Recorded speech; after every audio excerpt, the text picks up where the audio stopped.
In regards to the provincial update, the Ontario government moved 8 of the public health regions to new levels of the framework, and that became effective today at 12:01 a.m.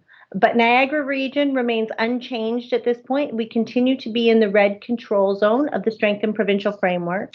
However, that said, there have been some adjustments to that framework, some amendments to OREG 263.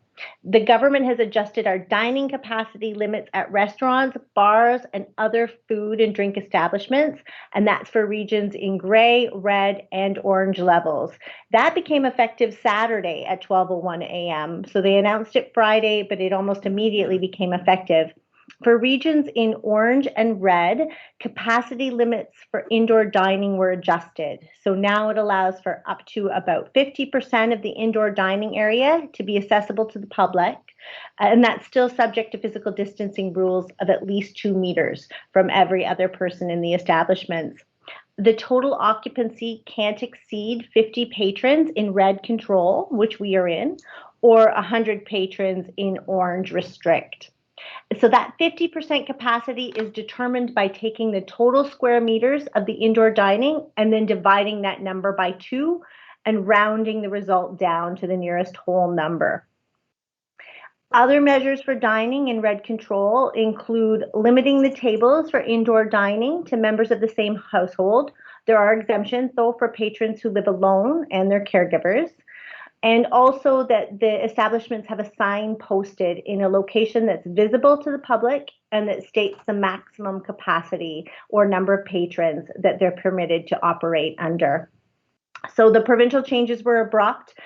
While that's the case, staff are still working very hard to put together communications for operators of the establishments as well as for members of the public and to get that message out as quickly as possible and help to educate. So switching gears to the vaccine program, the vaccine distribution is progressing well.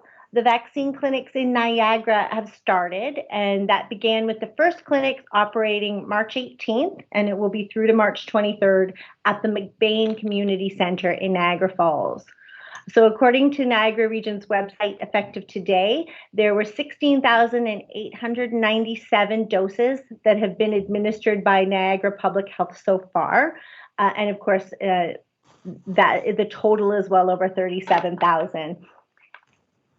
On Friday, it was also announced that about 46% of Niagara's 80-plus population would be vaccinated by end of day on Friday, so making some good progress on that front. The province's online portal, while it's been up for a while, is not without its issues, so some of you may be aware that it's had a few bumps. The system did go down last week for a short time, and residents of Niagara were unable to book any clinics in Niagara at that time. However, Niagara Region did work with the Ministry of Health to fix those problems, and the system is working again now. There were also some issues with the dates that were noted for Niagara-on-the-Lake clinics. That has also been fixed, though, so good news on that front. In Niagara-on-the-Lake, as you know, our vaccine clinic location is the community center, and staff are working diligently with Niagara Region to ready that site. So clinics are booked for March the 31st, April 1st, and Friday, April 9th from 9:30 until 6. We're still getting a few calls at the community center with people requesting to book their vaccination through the community center. We can't book through there. It has to be through the provincial online portal or through the provincial information line, but we've set up a recorded message to help direct residents who may call into the community center. In regards to volunteering, as I mentioned last week, Niagara Public Health had announced that they were looking for a wide range of volunteers to help with the clinics. They had a very overwhelmingly positive response, and that process closed on March 10th. But since then, we've also had offers from people in our community who have volunteered to help seniors or others who are having difficulty registering to register for the vaccine. And to help with that, the library is currently looking at options for a program of this nature, and the Wellness Committee has offered to assist them. So stay tuned for more information on that. Just a quick reminder that the community center has now been opened for a week, and it's going very well. 1-hour reservation time blocks are being made available for the track and fitness center, and reservations can be made 1 day in advance.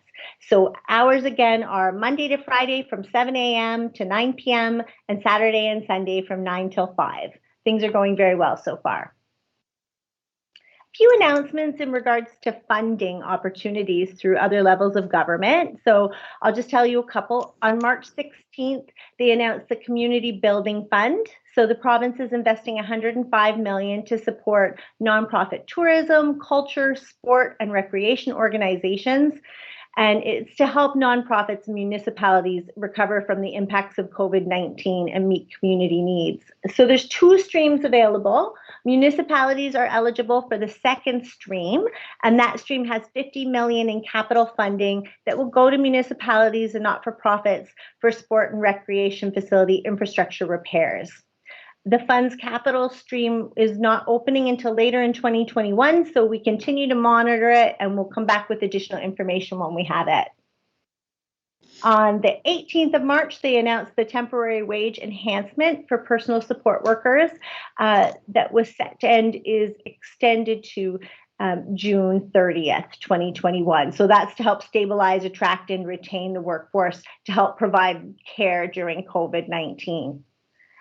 And an announcement today was the Canada Emergency Business Account, and they announced that the deadline for applications is being extended from March 31st to June 30th.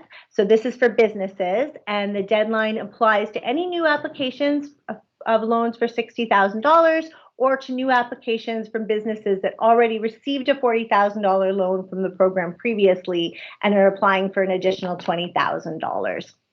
So all of this information is available on our website as well. We try to keep that up to date so businesses and residents know what funding is available to them. On the enforcement front, so as you can imagine, with the very good weather this weekend, it was quite busy in Niagara-on-the-Lake. From a traffic perspective, we saw an increase of traffic.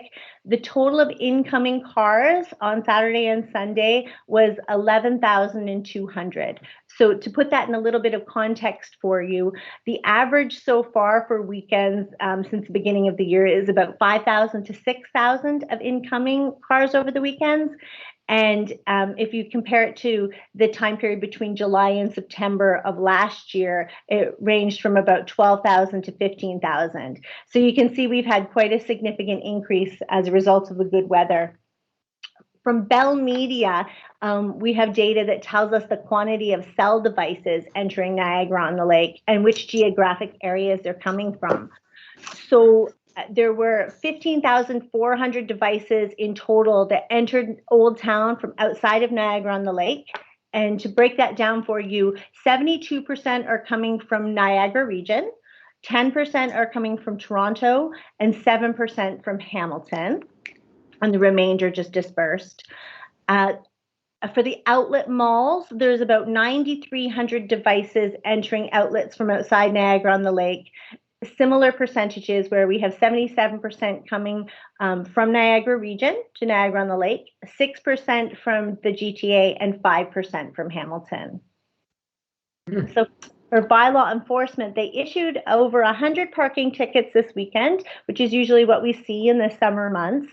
Warm weather attracted many to Old Town, with ice cream and gelato outlets on Queen Street in particular attracting the lines of people waiting to enter, wanting to get their ice cream fix at the start of the season.